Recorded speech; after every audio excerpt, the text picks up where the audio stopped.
Let me guess. You're thinking about leaving your current career and transitioning into a career that I love, that I hope you fall in love with, called project management. Well, allow me to be your tour guide today as I help you break into project management.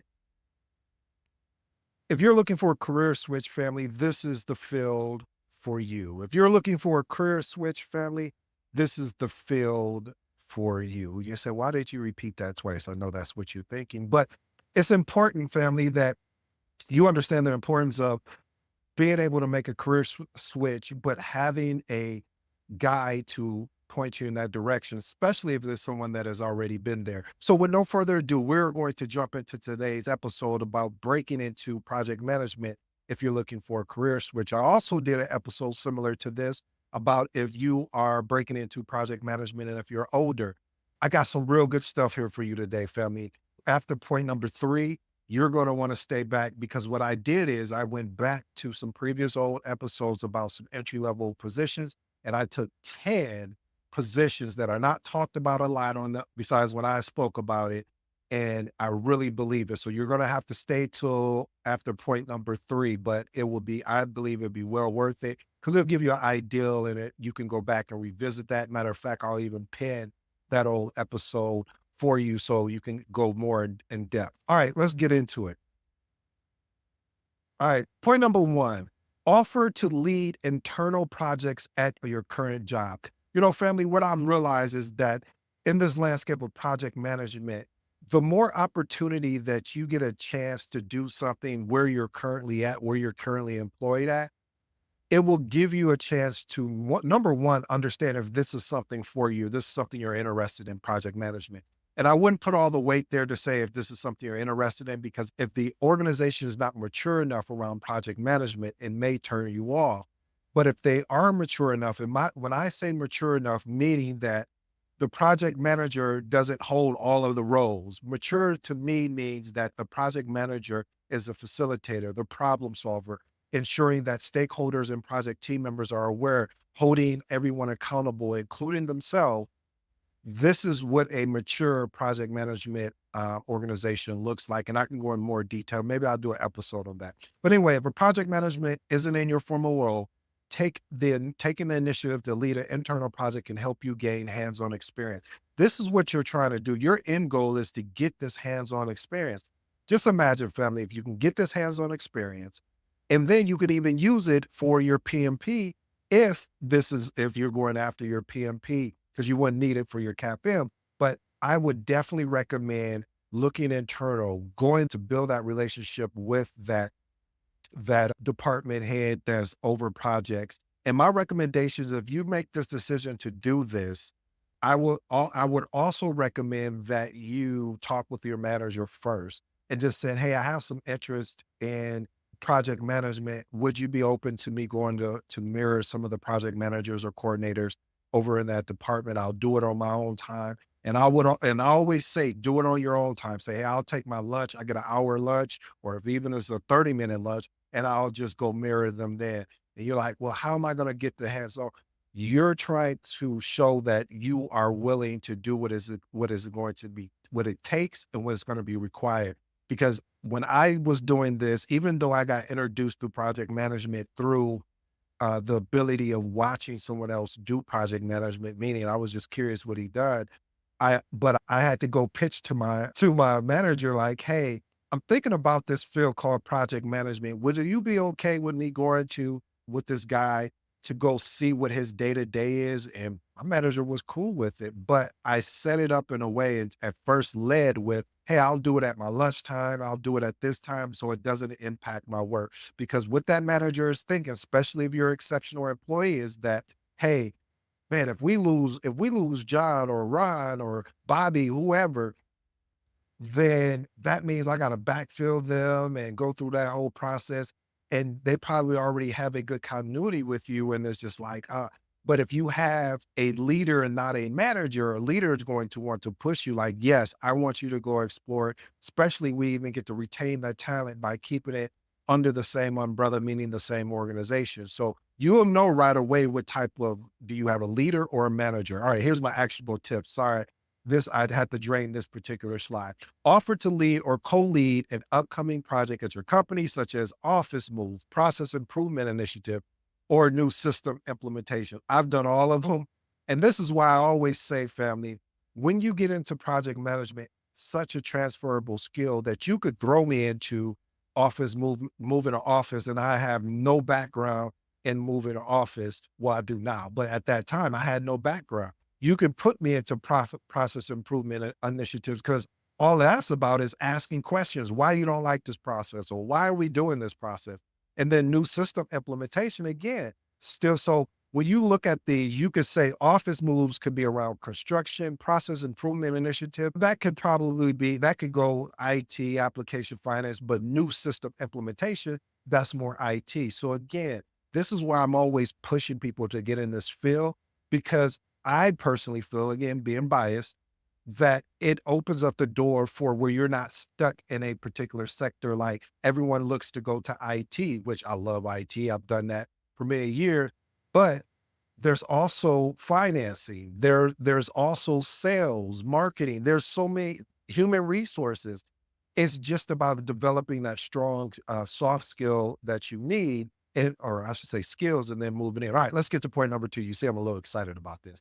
Point number two, join a startup company. Hey, family, this is a good one right here, because startups often have less formal structure. Now, so this gives you a chance to really wear multiple hats, take on multiple roles, and including project management, even if that's not your primary job title, which is great, because now if they have to make a decision on who should we bring in as a project manager, you say, hey, I would like to take that role full time. Now this opens up. So startups is an amazing place to look at if you're looking for a role in project management. Here's my actionable tips. Look for startups in your industry where you can manage or co-manage, as they often require team members to wear many hats. Again, like I said, startups, you have to wear many hats, from marketing to sales to you're the project manager. Now you're the CEO. So this will be, I believe this is one of those tips that will be amazing for you to implement. Point number three, you already knew where I was coming for this. Seek mentorship internally, and this is the new one, externally at your current company. You know, family, I always used to say seek mentorship externally, but there's certain cases where you want to seek it internally. When I seek for mentorship internally, I'm trying to, first of all, understand the business as a whole. I try to find a mentor that has either been there long enough, or they're so business savvy within the organization. I need to connect with them so I can learn from them. Also, in you going into being a project manager, you want to connect with someone internally, because now you get a chance to partner up with them, and they'll let you come in and sit in meetings or give you things to do, to work on, so you can get a feel of what project management is all about. But the external mentor, the reason why they're important is because they provide a non-biased approach to leading projects. They provide a non-biased approach to giving you consultation. It's a open floor, because certain things you couldn't say internally to your internal mentorship because you don't know if it's going to go back. But externally, your mentorship, your mentor, because hopefully you're paying for it, is that they will be able to give you a very objective approach how to move forward, especially if they've already been there. So I always recommend getting both internal as well as external. Here's my actionable tips. Find a project manager in your organization, ask them to mentor you, offer to assist them on projects in return for guidance and experience. Just don't go there without providing any value. If you're going to an internal mentor, you're asking an internal resource to mentor you, offer to take something off their plate or to assist them, whether it's saying, hey, if any of the meetings that you go to, that I go to, let me take the meeting minutes, or let me take the action items, or let me go and follow up with these people. Any way that they help that project manager out, they're going to continually want to work with you. They're going to trust me, because I've had people that I've mentored in organizations, and those that really work really well, those that I really enjoy working with, they were providing value back to me by saying, hey, check out this document. I found out this artifact really worked well when I was going through the stakeholder engagement aspect, or, hey, let me take the meeting minutes for you. These are things that really worked well for me. Like I said, if you made it this far, which I hope you make it further than this, I have 10, and I do mean 10 entry level project management roles.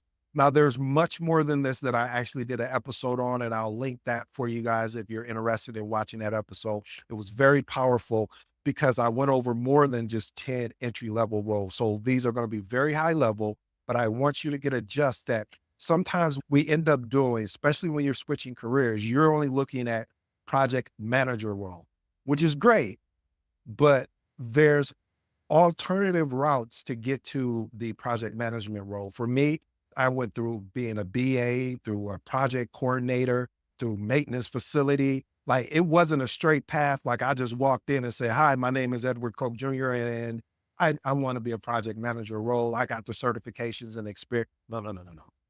It was a route. So I want to give you these opportunities so you can start looking at them to see if it's something that you're interested in. And then eventually, apply for them and see what type of questions are being asked in the interviews. And that way I help you. Again, you're trying to get information, you're trying to get data to see if you want to move forward with this career choice, which I hope you do. All right, let's go through the 10 real quick. Project coordinator, they just basically assist project manager or management team across various project phases. Project scheduler focuses on managing and updating project schedules. Project administrator, they support the project team with administrative tasks.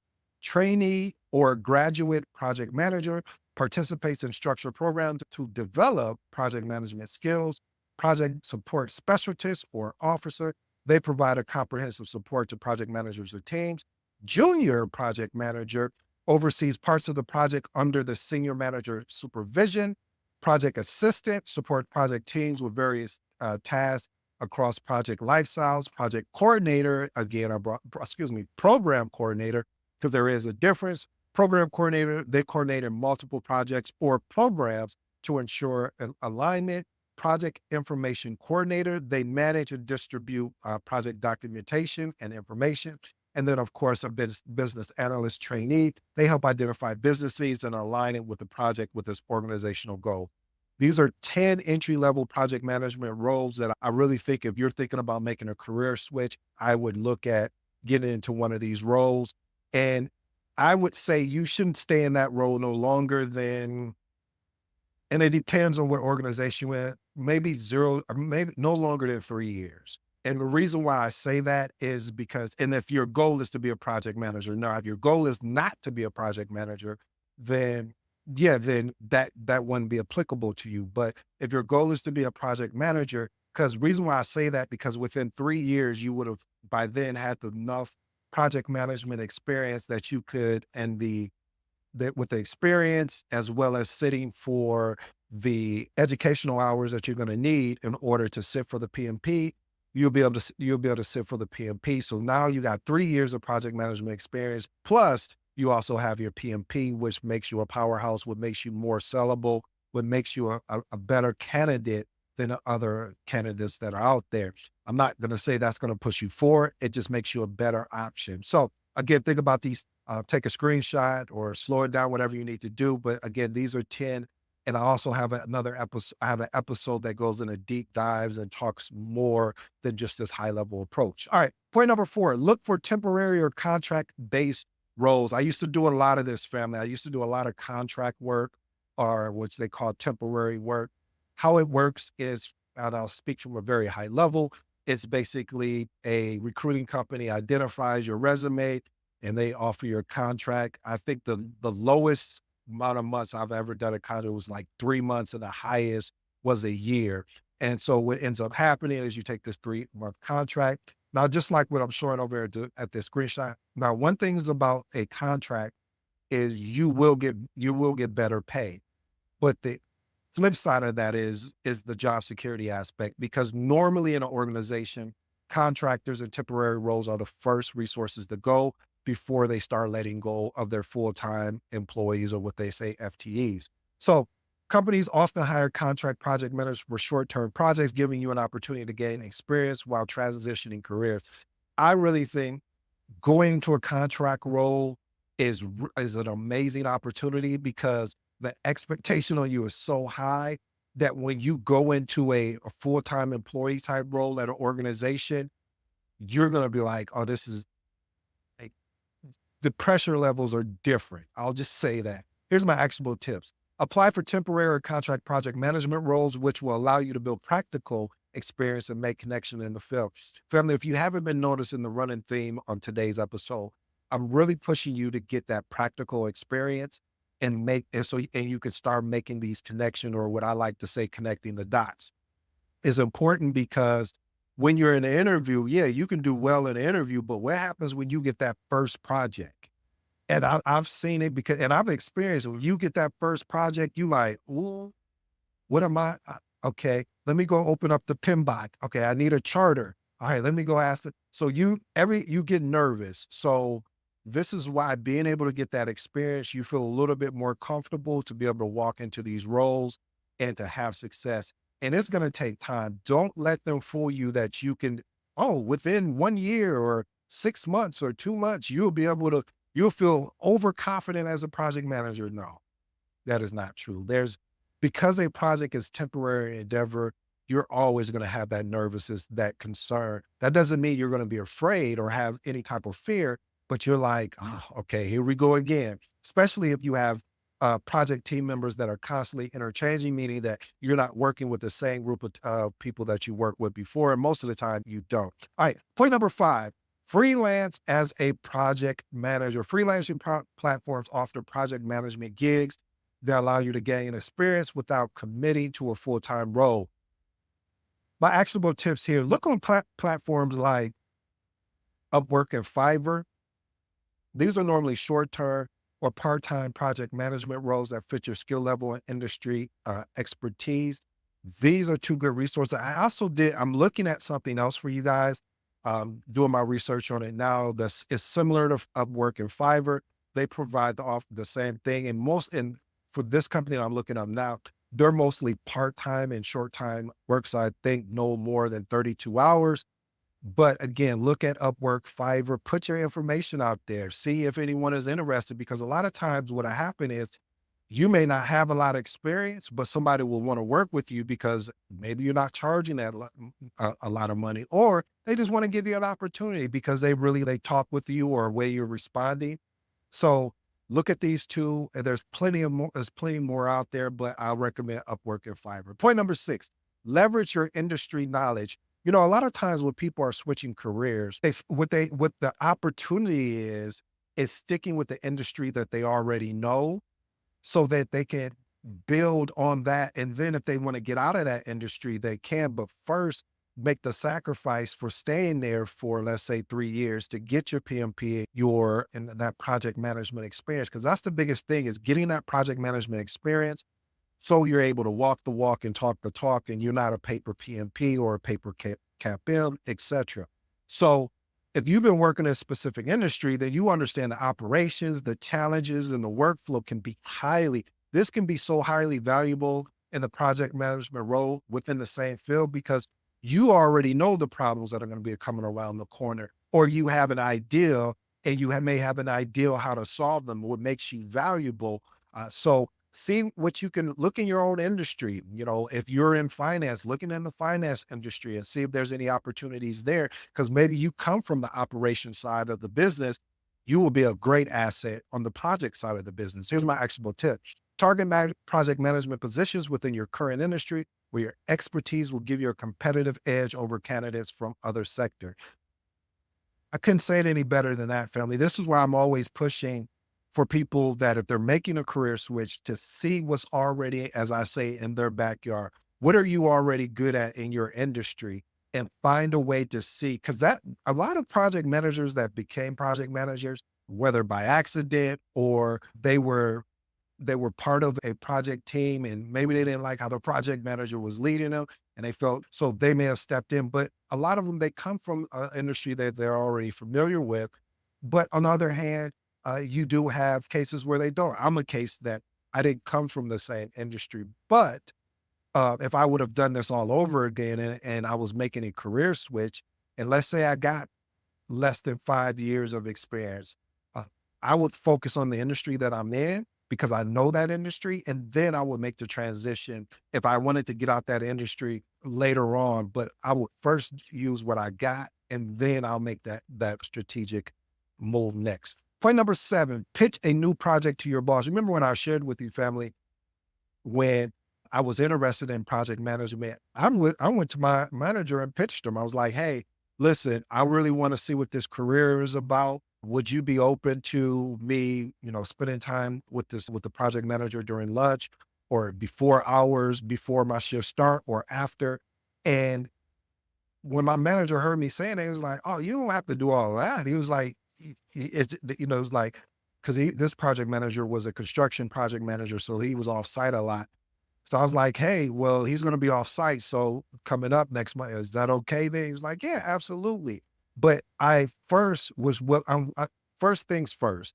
I wanted to show that I was willing to make the sacrifice to give up lunch, to come in earlier, to stay later, whatever it was going to take.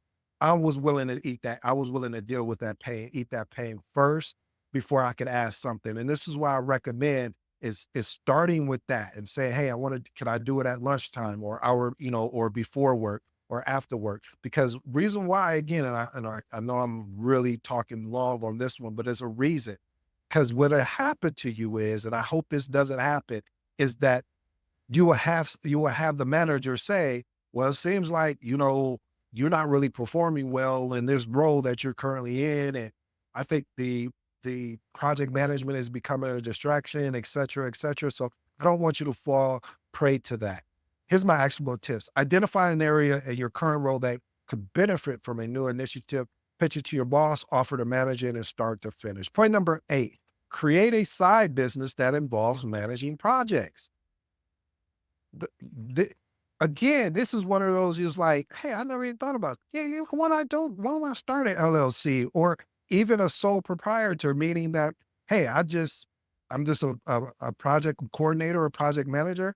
But anyway, starting a side business that requires managing multiple aspects, such as launching a product or offering a service, will help you develop project management skills. Here's my actionable tip. Launch a small side business that requires you to coordinate tasks, manage timelines, oversee deliverables, and showcasing your project management ability when you're applying for PM roles. I would use this, family, especially if you're going for an interview. I'll say, hey, I created a business where I was working for whatever X, Y, and Z company or X, Y, and Z nonprofit company because I really wanted to improve on my project management skills. And so this is why I created a company. All right, here's my 4 transformational recommendations, and I'll let you be on your way. Point number 1, offer to lead internal projects at your current job. As we talked about, really going to find ways that you can get involved in projects that are currently happening at your job, whether it's either managing it or co-managing it with the other project manager. Create a side business that involves managing projects. We spoke about that as well. Just creating a business and marketing yourself out there and say, hey, I'm doing project management. This is how much experience I have, but I would love to help you, even if it's an organization. Point number 3, leverage your industry knowledge. Like I said, if you've been in an organization, or I should say industry, use that to launch your career into project management. You have an opportunity. Start looking around, whether it's in that company or outside of that organization, to see, like, if it's operations, every company has operations. What do you know about operations? So start leveraging your own industry knowledge. This will help you move faster of trying to get to that project management role. And my last and final transformational recommendation, seek mentorship internally and externally at your current company. Like I said, internally mentorship, it will allow you to partner with another project manager where you can ask questions and in real time and be able to watch how that project manager leads a project, from meetings to sending out emails to working with, disruptive stakeholders or project team members. You get a full view of that if the mentorship is done right. And then of course, externally, I always recommend getting an external mentor. I have 3 external mentors currently. So I'm not telling you something to buy my program or to do that, but you can. But I'm saying I live by what I'm actually talking about. A lot of people be like, oh, you should get a mentor. And then you ask them, do they have a mentor? Matter of fact, are you paying? Is it a paid mentorship or is it free? And I believe there's a difference. I don't believe there's anything wrong with free mentorship because I have that, but I also have a paid mentorship too, as well, because I believe in the importance of rewarding that mentor, the mentor that is taking their time out to really pour into me and help me understand things better. Well, family, I hope you enjoyed today's episode. I go by the name of ED. And again, this is amazing career. This is the type of career that always get excited about when someone tells me they're interested in it because I know the value of this career. Is it easy? It's not easy, but it's not hard either. So you make the decision today. And as I always say, I'll give you tonight to think it over, but I hope tomorrow that we'll have a resolution of that you want to go forward in this career. If there's anything that I could do to assist you on this journey, you know where to find me. Please reach out. And again, my name is ED. For all you smart and intelligent folks out there, that just simply means Ed. Until next time.